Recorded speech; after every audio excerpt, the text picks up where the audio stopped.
The iPhone 5S is finally here, but is it worth the upgrade from the iPhone 5? Hey guys, it's Brandon Miniman from Pocket Now. In this video, we're going to compare the 5S with the 5. Let's get to it. Okay, so we're going to do a bunch of speed tests and really see if there's a difference. But first, let's talk about how these guys look from the front. Here on the iPhone 5S, we have the fingerprint sensor down here surrounded by black metal. Now, if you get the silver version, this will be silver, or the gold version, this will be gold, which actually looks a lot cooler on the silver and gold models, because on the black, it kind of blends in. It doesn't really pop like it does on the silver and the gold models. Now, if we kind of move this in the light, you can see that the home button is now flat, and it really doesn't feel flat because it still dips in a little bit, whereas on the iPhone 5 and every other iOS device, we get that concave home button, which feels nice because you can feel for it very easily, but similarly, you can do the same on the iPhone 5S because you've got a little ridge here. The metal sticks up just a little bit. Besides that, looking at them from the front, you wouldn't be able to tell the difference unless you had color variation. Going over to the side, they are the same, exactly the same. On the back, you do see another difference back here. The cameras are a little bit different. We've got a smaller lens on the 5, slightly bigger lens on the 5S, and you can kind of see that in the light. We've also got that dual LED flash. There is an amber flash and a white flash, only a white flash on the iPhone 5. What this will do is take pictures that don't come out really like bright white, and we're going to do a lot of camera tests comparing these in the final review, so you can see if that actually makes a difference, and it really should. Now, we're going to turn on these devices at the same time. Obviously, we're looking for the 5S to be significantly faster than the 5. It's got a 64-bit chip, which really should make a difference. So let's turn them on and see which gets on first. They're set up with the same backup, so they're really running the same apps. Let's check it out. 1, 2, 3, and the iPhone 5S is already off to a faster start, and in iOS 7, the boot animation matches the color of your phone, so black and white.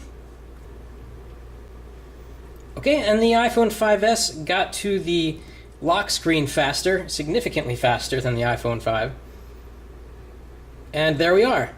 And right now it actually appears as if the brightness on the 5 is higher, so let's just equalize that for the sake of making this a fair video.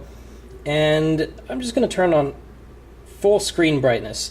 And right away you can tell that there's no difference between the screens. We've got a different wallpaper, sure, on the 5, but if you look at like the Starbucks icon and the calendar icon, they're both the same amount of brightness. So what we want to do now is open up some apps and see if there's a difference with the iPhone 5S. So we were just in settings. Let's do that again. Absolutely no difference there. Go back to the home screen. Let's open the Weather Channel app.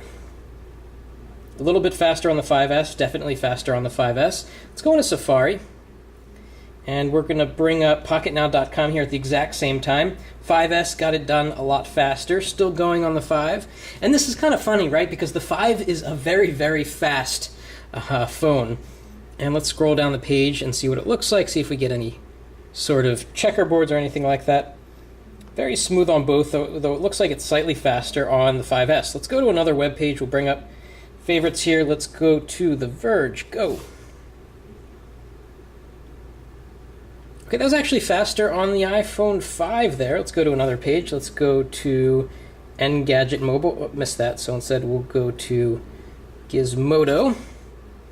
And they're off, and iPhone 5S finished slightly ahead of the 5. Now let's launch the camera app. That's always super important. That always seems to lag a little bit. So 1, 2, 3, go. Exactly the same. That's amazing. But here on the iPhone 5S, we have this new slow-mo function, whereas we don't have that on the iPhone 5 because it takes a little bit more of that processor to get there. Let's do a double tap on the home screen. Exactly at the same time. There are just really small differences. One place you'll definitely notice it is in gaming, especially games that have been optimized for 64-bit. Asphalt 8 has not been optimized for 64-bit, but it gets a huge bump in loading time on the 5S. So 1, 2, 3, go. So you can see splash screen happened first on the 5S. So that's a pretty big difference there. I clicked on that one first. And let's load the race And we'll play a little bit of the game and see if we notice a difference. This is the most graphically intense game I can think of for iOS right now. We're a little bit ahead here on the 5S. I'm going to try to play both at the same time. No, I'm not. I'll do one at a time. So here's the 5S. I'm usually pretty terrible at games, but I actually should be pretty good at this one. I play it a little bit too much. So graphics look really fantastic. You get the splatter effects on the screen, and really no choppiness. Let's check out the iPhone 5 here, which is on mute. And similar performance, perhaps. It's really tough to tell. I'd say that they're probably about the same, and that's because it's not optimized for 64-bit. But we do get faster load times on the iPhone 5S, definitely. Now, another thing you get on the 5S that you don't get on the 5 is fingerprint ID, or Touch ID as Apple calls it. So we can back out here and go into General, and you can find the fingerprint passcode stuff down here. We did a separate video on that, and we'll link you to that. But basically, with the iPhone 5S, you can save some seconds by not having to type in a password for iTunes when you're downloading apps, and for when you're getting into your phone from the lock screen, you don't have to put in your password if you have one. It's a time saver if you use a password. Otherwise, it's a little bit of a novelty. Let's load YouTube because, video takes a while to load sometimes, and let's swipe over here. We'll go to Uploads, and we'll play a video and see which queues up faster. So we just did that fingerprint sensor setup video, so tap it at the same time. 1, 2, 3, go. A little bit faster on the 5S.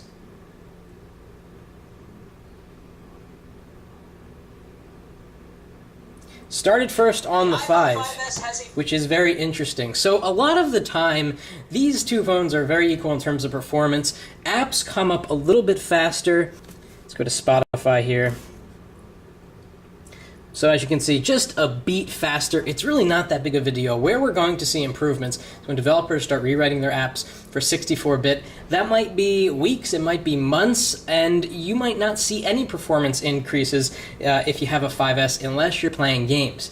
So the summary of this video is that the iPhone 5 is still a very fast phone, and if you're considering upgrading to the 5S, you got to think about the camera, and we're going to have some camera samples in our review. You also have to think about that fingerprint sensor, because the speed difference really isn't tremendous, and so you have to keep that in mind. It might be worth waiting for the 6 if you have a 5 and you're thinking about upgrading. So that's it for this video, a little comparison of the iPhone 5 versus the 5S. Let us know if you have any questions. Drop a comment. Thanks for watching.